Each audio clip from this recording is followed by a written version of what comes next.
De retour sur le plateau du JT des catastrophes naturelles, je suis toujours en compagnie de Frédéric Mortier. Nous avons également été rejoints par Antoine Quentin, directeur des réassurances et fonds publics de la Caisse centrale de réassurance. Bonjour, merci. Merci d'être présent. Je vais continuer avec vous, Frédéric Mortier, avant de donner la parole à Monsieur Quentin. Alors, avant de poursuivre nos questions sur les risques naturels qui touchent Mayotte et plus largement l'outre-mer, une réaction à chaud sur le reportage que nous venons de voir. Eh bien, déjà, le premier élément, c'est qu'il peut y avoir de nouveaux aléas qui surviennent. Et je pense que la situation n'est pas statique, n'est pas figée. Et Mayotte est un bel exemple, puisqu'à Mayotte sont apparus aussi assez récemment les mouvements de terrain, les glissements de terrain, du fait de l'occupation illégale d'un certain nombre d'espaces. Et donc, il faut être en vigilance. Et l'élément très important que montre ce reportage concernant les aléas, c'est que pour bien gérer un aléa, il faut bien les comprendre.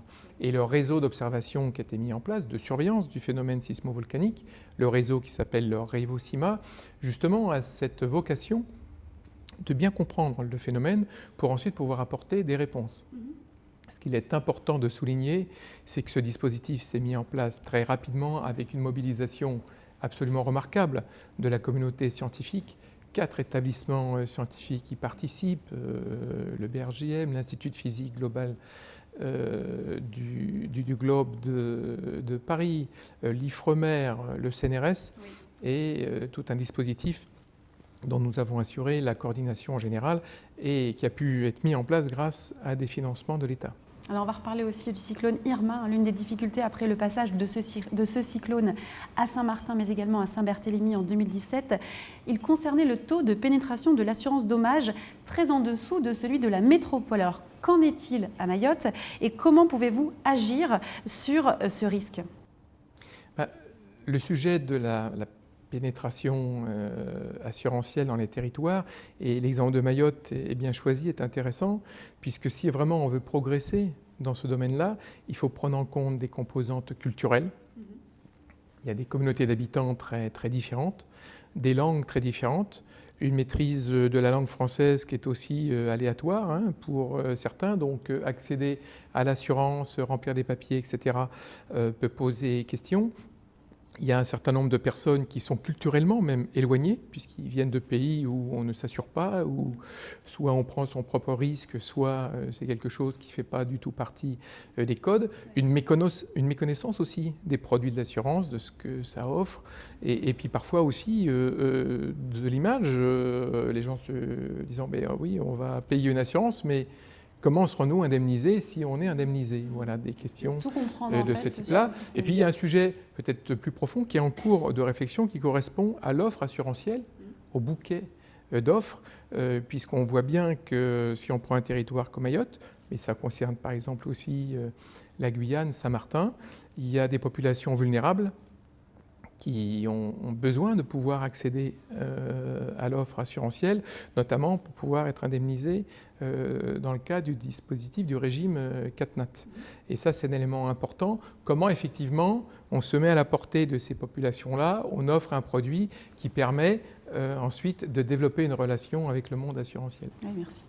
Alors on va poursuivre avec Antoine Quentin. Nous avons donc évoqué le risque sismique, mais ce n'est pas le seul type d'événement climatique auquel l'île de Mayotte peut être sujette. Il existe également le risque cyclonique. Alors, première question, comment sont pris en charge les dommages consécutifs à un ouragan dans le cadre du régime des catastrophes naturelles ? Alors effectivement, donc les ouragans ou les cyclones sont couverts dans le cadre du régime CatNat. Oui. Alors quand on parle d'ouragan, en fait, il faut entendre 3 périls possibles. Il y a bien sûr les effets du vent, mais il y a également les inondations consécutives, puisque au passage d'un cyclone, il pleut beaucoup. Il y a aussi les phénomènes de submersion marine pour les biens situés en bord de mer. Donc ces 3 périls sont couverts, inondations et submersion marine depuis 1990. Et puis en 2000, le régime CatNat a été élargi aux effets du vent outre-mer, uniquement pour les cyclones les plus extrêmes, mais c'est ceux qui font des dommages les plus importants, donc les cyclones de catégorie 4 et de catégorie 5. Okay. Alors plus largement, comment évaluez-vous ce risque cyclonique outre-mer et comment va-t-il évoluer du fait, bien sûr, du changement climatique ? Alors les cyclones sont un péril où les travaux de modélisation sont essentiels.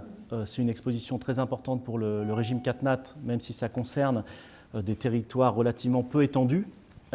Mais l'intensité potentielle est tellement forte qu'on a besoin de les appréhender par des modèles. Donc on développe des modèles au sein de CCR depuis une dizaine d'années sur le risque cyclonique, donc qui nous permettent de quantifier les pertes potentielles, principalement en termes de dommages assurés, mais également en termes de dommages économiques globaux.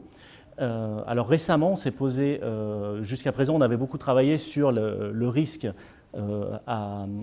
tel qu'il existe aujourd'hui.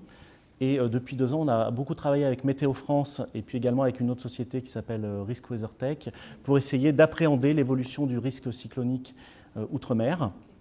Les premières conclusions que l'on peut donner, c'est on s'attend finalement, et ça peut être un peu surprenant, à une diminution du nombre de systèmes dépressionnaires. En revanche, on aura plus de cyclones très intenses. Donc au niveau des cyclones les plus intenses, une augmentation, principalement sur la Guadeloupe, de façon beaucoup plus limitée en Martinique et à La Réunion, même si on peut avoir une légère hausse. Mais surtout, l'enseignement principal, c'est de dire que dès aujourd'hui, on a une exposition qui est majeure, avec des montants possibles très importants de dommages, et ce qui invite notamment à essayer de développer, d'améliorer encore, si c'est possible, les procédures de gestion de crise et de prévention. L'amélioration est toujours possible, n'est-ce pas, Frédéric Mortier? Absolument. L'amélioration en termes de prévention. On sait aujourd'hui, à l'échelle internationale, que même sur des territoires qui sont très vulnérables aux aléas, le fait qu'il y ait une culture du risque très développée dans la population sauve des vies et permet de sauver des intérêts. En fait, quand on fait de la prévention et de la gestion du risque, on a 2 objectifs.